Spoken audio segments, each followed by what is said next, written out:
sont en train de jouer, là. Ils travaillent pas. Hein.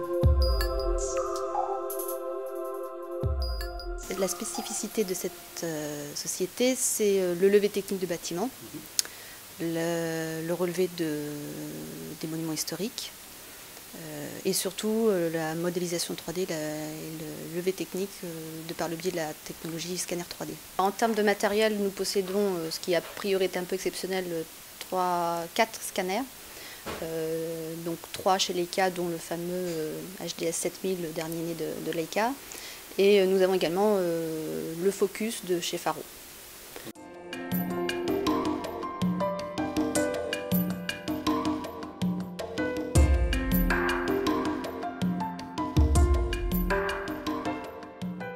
En fait, c'est un théodolite, ce qui nous permet de référencer tous nos points que l'on prend sur un chantier, d'être tout le temps dans les mêmes coordonnées.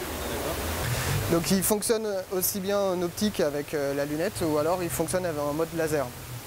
C'est comme si on dessinait sur une planche ou on dessine notre bâtiment avec notre laser.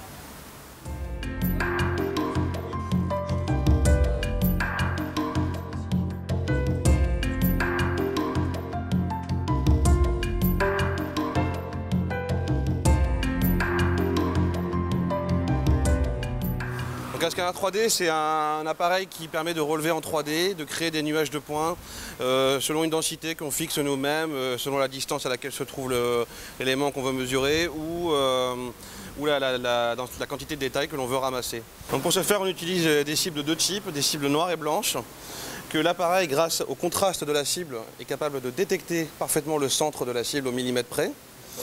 Cette cible est également mesurée par le théodolite, qui lui va lui fixer ses coordonnées. Ou on utilise des sphères blanches de ce type, dont on connaît parfaitement le rayon. Et de la même manière, les instruments sont capables de détecter parfaitement le centre de la sphère et ainsi d'assembler les nuages entre eux. Posés sur des structures métalliques, direction, et à chaque fois le centre ne bougera pas, parce qu'elles sont dans le sens. Et si la dans ce sens-là, chaque corps de métier a ses propres codes, codifications, qui ne sont pas forcément exploitables par tout le monde, ou tout simplement compréhensibles par tout le monde. Et la visualisation 3D va permettre ça.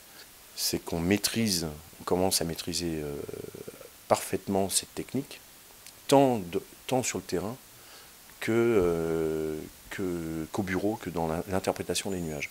Et on cherche aussi à donner à ces nuages de points à donner une autre information au client qui est la 3D. Et là, on tombe dans la modélisation des bâtiments, ce